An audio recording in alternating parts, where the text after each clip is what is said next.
We see many trends in technology, but in reality, at Highland Europe, we're less driven by very specific technology trends. We're more on broader trends like SaaSification of software.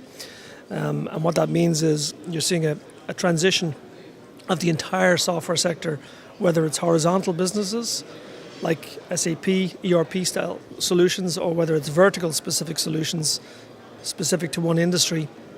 You're seeing the entire transition from what's known as the old enterprise model to the SaaS model, software as a service, and we're deeply committed to that trend. Most of our software companies, which account for roughly half, maybe 60% of our investments in recent years, are SaaS-related businesses. So that's a broad trend that we're very interested in. E-commerce, we remain committed to e-commerce and everything around e-commerce in support of the companies that are operating as e-commerce players, such as e-commerce platform technologies, web analytics technologies, anything to do with monetization, app marketing, sometimes ad tech, which is also related to e-commerce. All of these are areas that are broadly interesting to us, depending on the competitive landscape in a specific area. We're a growth investor, so we don't need to be too good at predicting future trends, because we're actually looking at evidence now at the time of looking at the company, evidence of real growth. So we need to see at least 10 million revenue. And whether it's an e-commerce company or a software company, if you've got 10 million revenue, you've got many customers. In fact, if it's an e-commerce company, you've got 10 million of revenue, you probably have tens of thousands, if not hundreds of thousands of customers. If you're a software company, you have probably got hundreds of customers at that point. So we can do really deep due diligence and understand what's special about the company, why customers are buying the software or why consumers are buying the e-commerce products, and that's the nature of our business. Beyond scale, we're looking for very high growth. So at that scale, typically companies are growing more than 100%, but they're never growing less than 50%, at least not for us. If they are, it's less interesting. And then the next thing we look for is a profitable business model. Now that doesn't mean bottom line profitable at that scale, because it's very difficult at that scale to be bottom line profitable, but the business model in terms of revenue minus cost of goods sold, gross margin minus your cost of acquiring the customer, gives you a contribution margin, and all the way through that equation, plus your repeat purchase trends, etc., tell you whether you have a profitable model or not. And you can predict with some accuracy how long it's going to take with current growth trends to turn profitable at the bottom line. So that's the way we operate. It's less specific to any individual technology trend, and it's much more broadly focused on the broader trends I mentioned within e-commerce and SaaS, and then it's always exclusively focused on growth stage companies. So we have a lot of evidence as to whether the technology is really working.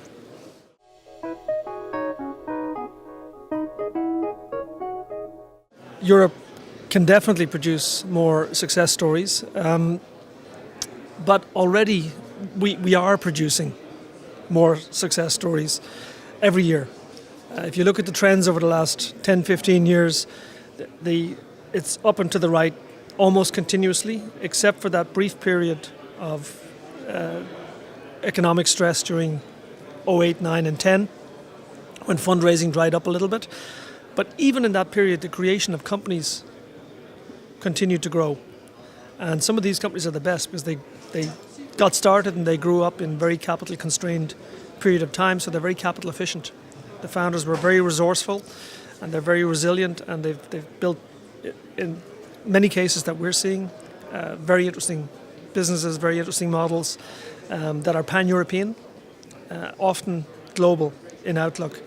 So I'm an optimist. I'm very pleased with the trends I've seen in Europe over the last 10 years.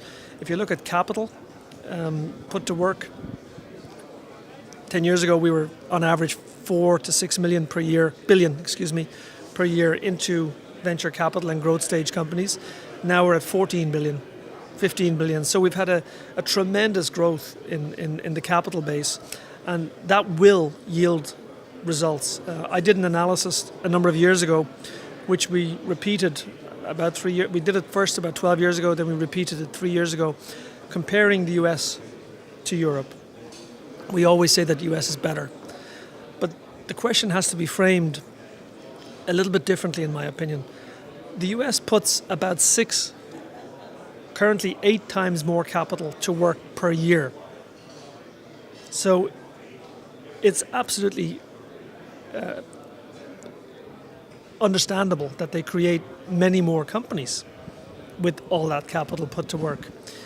Europe is putting more capital to work now, and we're creating more and more companies, but we're not going to close that gap on the US unless we close the gap on capital.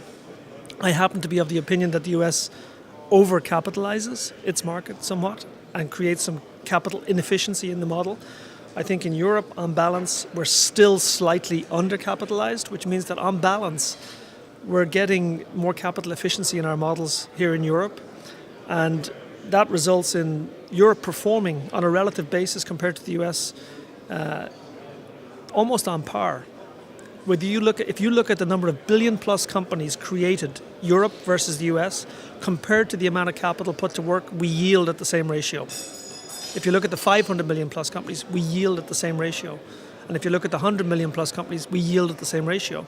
So we're actually performing at the level of the US, but on a relative basis.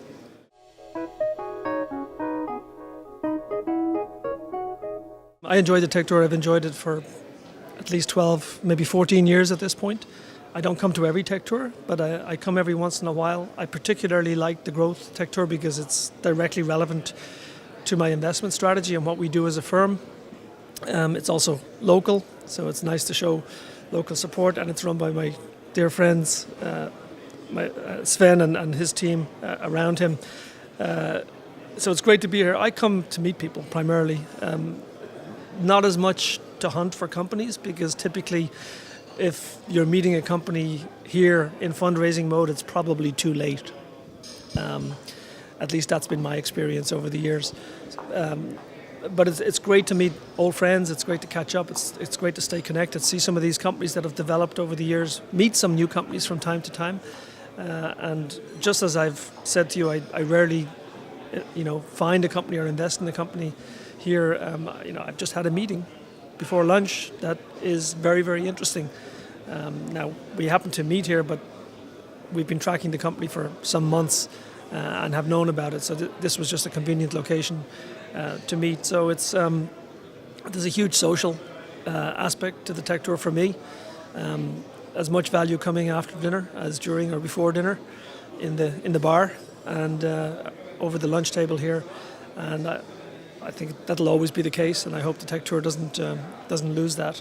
I hope they continue to refresh with new ideas. I thought some of the speakers this morning were fantastic. In particular, the gentleman from the School of Design in Washington, D.C., because you get a bit tired hearing about our own industry from participants in our own industry, and when you bring in somebody from the outside to talk about innovation and creativity and empathy, which was a very interesting angle on the whole speech that he made, I found it refreshing. So keep that up.